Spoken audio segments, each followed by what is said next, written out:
nyere il poti kuru juba nyan lega che fadi kabira nda yagen god bloy tiam nyir che poja mal bay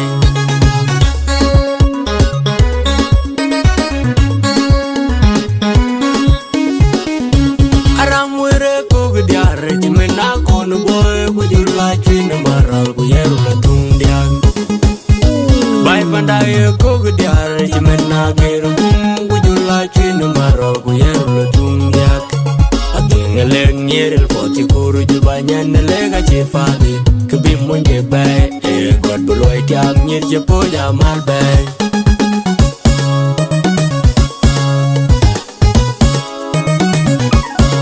Beda ku Paris, yen ku US, gangaran ku New York.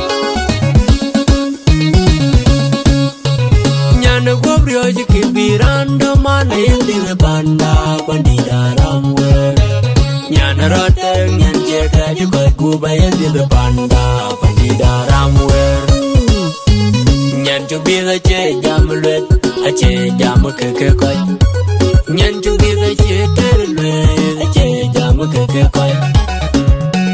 Ceng pada kudon, kukoy kane kudon, kuatade kudon, mir kuana ramwet. Nyan nang towel, kunyan nang yelidin, kunyan nang tombim poza medina ramwer.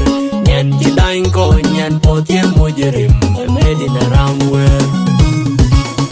Pandai na tatweng, ramwer na tweng. Tekenyin yo kegenyan na legs, teki ko bayin yo terba kudun gor bayok. Nyir kwa ache moin gor ndek baben yerulo kulo ko gondi darol dit. Adeng leng nyir il poti kuru juba nyan lega che fadi kabira nda yagen god bloy tiam nyir che poja mal bay.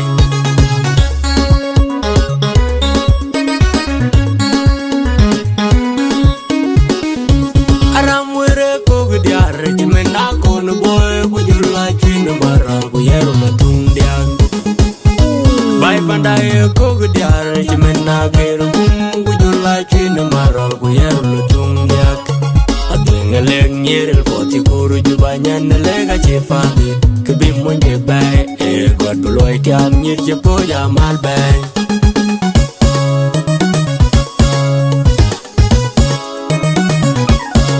Beda ku Paris, yen ku US, gangaran ku New York. Ranting yang utit bat yang erat ke botun bebanya jen. Ranting yang utit bat yang erat yang botun lanyai dia. Nyanda ku cugam, aje woge dia rebuen ponyai tal. Nyanda ku cugam, aje woge dia remoin donya jam. Nyanda ku cugam, aje woge dia reming kengaimu. Nyanda ku cugam, aje woge dia ceban nyampe. Pandai na tatweng ramwer na tweng. Kegenyen yo kegenyan legs tet ki ko bayin yo terba godun gor bayok. Ache moin gor ndek baben yerulo kulo ko gondi darol dit. Adeng leng nyere il poti kuru juba nyan lega che fadi kabira nda yagen god bloy tiam nyir che poja mal bay.